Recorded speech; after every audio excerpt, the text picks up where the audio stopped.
Hi, fifth grade. So we're going to learn about Duke Ellington this week. You do have a two-part assignment. I'm saying the first part now. So the first part is I am going to post two Duke Ellington songs, and you tell me which one is your favorite and why. Make sure you give me the why, or you only get half your points. It's a two-part because I want you guys to use those critical thinking skills and show me why you think something. All right. So Duke Ellington. Edward Kennedy Duke Ellington was born in Washington, D.C., the capital of the United States, in 1899. He is known for his piano playing, his band leading, and especially for being one of America's greatest composers. There's Duke Ellington with his hat. There's a reason that he's called the Duke. The music of Duke Ellington is called jazz. Jazz is an original American style of music that started right around the time Duke was born. It was invented by African Americans in the city of New Orleans. Jazz started out by taking bits and pieces of many different styles. Often jazz had a loud brass band sound that was inspired by marching bands in New Orleans. It usually had an exciting rhythm and powerful expressive feeling that comes from two styles of music, ragtime and the blues. Oh, no picture. Most importantly, jazz had a sound that came right from each musician's beliefs and experiences. People found that jazz was great fun to listen to and popular to dance to. Alright, so here's Duke. He's supposed to be practicing, but he would rather do baseball. It says, "Hey, Edward, are you practicing? I don't hear anything." "Of course, Mother. In fact, I've almost got my curveball perfected." Edward Kennedy Duke Ellington grew up with a loving family. He was very close to his mom, and she always encouraged him and made sure he was brought up the right way. His father was an experienced butler who worked in the White House with Teddy Roosevelt. He learned a lot of manners, proper grammar, and his stylish way of talking from Mr. Ellington. So this says, "Edward, what, how? It's okay, Father. I just wanted to see the president. And remember, a complete sentence must always contain a subject and a verb." While Duke was growing up, he mostly was interested in baseball and art. One day, after Duke was accidentally hit in the head with a baseball bat, Mrs. Ellington decided it was time for Duke to start piano lessons. She thought it would be safer. Duke, however, didn't like piano at all, and his parents finally gave up on him. It wasn't until he was a teenager that he became interested in piano because he heard a piano player named Harvey Brooks play. Harvey was about the same age as Duke, and it impressed Duke enough that he decided to give piano another shot. Part of the impressed was all the ladies. It says, "Wow, this guy has great talent, and he can play the piano pretty well," even though it says, "Oh, Harvey, how do you do it? You're the greatest." Duke learned to play the piano pretty much on his own. He got advice from talented local piano players, as well as some who were passing through Washington, D.C. on their way to and from jobs. Duke wrote and performed his first song for his high school dance. It went well, and he was proud that he had written a song that was liked, and he enjoyed being the center of attention. Even though Duke was interested in becoming an artist, he was offered a scholarship to an important art school on top of that, but he decided he was going to try to make music his career instead. He began writing as many songs as he could. Here's a picture of Duke and Louis Armstrong. It was right around this time that Edward Kennedy Ellington got his nickname. A friend told him that it was important for popular composers to have a catchy name. Duke seemed to fit Edward because of his stylish and gentlemanly ways. Many famous musicians have had nicknames that describe something about them, like Fats Waller, Jelly Roll Morton, Tricky Sam Nanton, Count Basie, Willie the Lion Smith, Louis Satchmo Armstrong, Dizzy Gillespie, and many more. So this says, "Duke, there's a guy named Trumpet Nose Smith who wants to join the band. You want to talk to him?" He's like, "Sure, but how did he get the name Trumpet Nose?" Around 1917, Duke and some of his friends formed a small band called the Washingtonians. They played at parties and clubs all over Washington, D.C. In 1918, Duke got married, and his wife, Edna, had a son. In 1918. And they had a son, Mercer, a year later in 1919. Duke knew that in order to become a musician and to make it and to be able to support his family, he and his friends would have to go to New York. New York was where all the great bands were playing. So here's the Jockey Club. Duke loved the excitement and glamour of New York, especially Harlem. Harlem was where African Americans could live without having to worry about being looked down on or treated badly, as they were in most other cities at this time. Many black artists, doctors, lawyers, teachers, writers, and musicians moved to Harlem. They created an exciting time in history that's known as the Harlem Renaissance.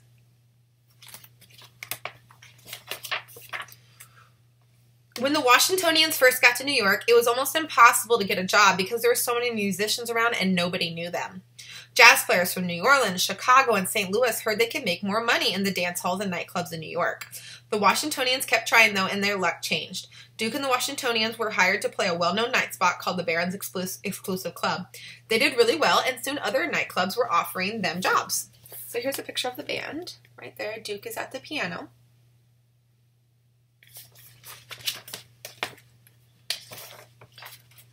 All right. Things got even better when a new trumpet player named James Bubber Miley, came. Before Bubber came to the band, the Washingtonians' music was fairly quiet and moody with some ragtime thrown in every once in a while so people could dance. It wasn't really jazz, which is what all the nightclubs wanted. Not only did Bubber Miley know a lot about jazz, he also made a very special sound with his instrument, and Bubber was able to make a growling noise and use a mute to create a wild kind of sound that few trumpet players had done before or even since. So this says, I've decided to hire this Bubber guy. He's the only one that seems to know what to do with a mute. Yes, and plungers were used and are still used sometimes as mutes. A mute is a device that is attached to a musical instrument to soften or muffle the tone. In the 1920s, a mute was the end of a bathroom plunger that was just put over the end of the horn. All right, here's another picture of Duke Ellington's band, him at the piano. Bubber Miley gave Duke's band a wild, hot jazz sound that was different from the other bands. It's easy to hear Bubber playing in his popular Duke Ellington recordings like East St. Louis Toodaloo and Black and Tan Fantasy. So here's the Cotton Club. And by 1927, the Washingtonians had changed their name to the Duke Ellington Orchestra and were playing at the Cotton Club, the most famous club in New York. Duke began to bring other new members into the band and was writing one hit song after the other. All right, here's Duke's group right here. Here's Duke again. Okay. One of the things that made Duke's band different from everyone else was that Duke made sure to surround himself with only the best musicians he could find. Musicians like Bubber Miley, who had a one-of-a-kind sound. Duke would listen to his members play different parts of their music he wrote until it sounded just right to him.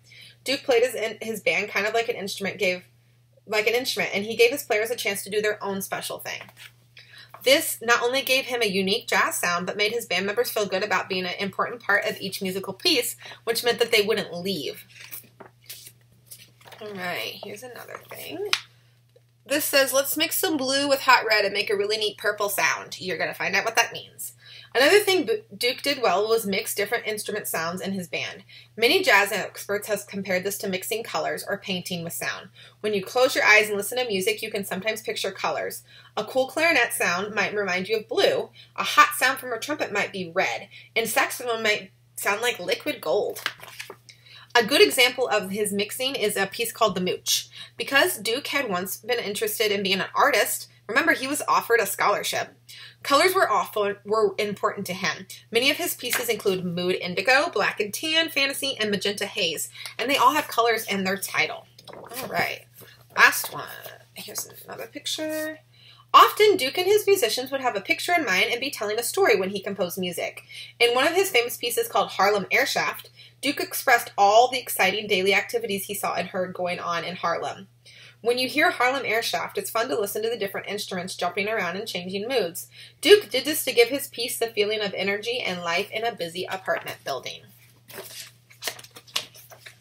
By the 1940s, Duke Ellington was one of the most popular bands in the United States. They had radio broadcasts, records, and appearances all over the country.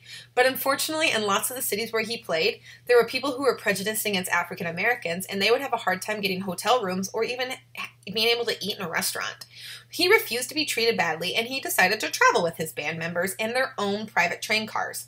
The railroad would leave Duke's cars parked on an unused track until they were ready to move on, and now his orchestra could eat, sleep, and live comfortably when they arrived in a town that was strange and unfamiliar and not welcoming.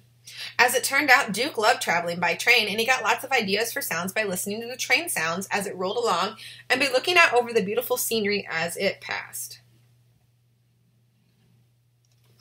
So here it is, them going by train. They're up on the top, and it's like, oh, here they come again, playing Daylight Express. I love that song. Do you feel like dancing? All right, so this says, Duke, should we wait to start playing until everyone gets here? And he goes, I think everyone's here. So, Duke's music was popular as ever until about the 1950s. The people started to be interested in things like rock and roll. Duke's style of jazz was old-fashioned to lots of younger people, and some jazz experts thought that his best music was behind him. So here he is writing music. Duke was disappointed, but he never gave up. He worked harder than ever, and finally, 6 years later, something happened that put him back on top. So this was him like playing for groups, but like for audiences, but not a lot of people showing up. All right, here's Paul Gonsalves, which we'll find out a little bit more about.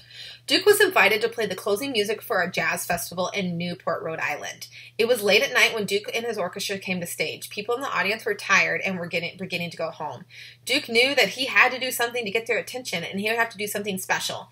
Duke gave his saxophone player, Paul Gonsalves, the go-ahead to do his best solo during a musical piece called Diminuendo and Crescendo in Blue. Paul Gonsalves did not only do his best, but he played one of the greatest saxophone solos in the history of jazz. His plan worked, and people in the audience went wild. They started dancing and cheering and standing on their chairs. They loved what they were hearing, and the next day, newspapers and reporters wrote about what would happen. After the Newport Jazz Festival, Duke and his orchestra were popular again, and for the rest of his life, he kept busy writing music and giving concerts. Duke Ellington died in 1974, and he was one of the first composers to show that jazz could be more than popular dance music. He showed that jazz could be as beautiful and important as classical music.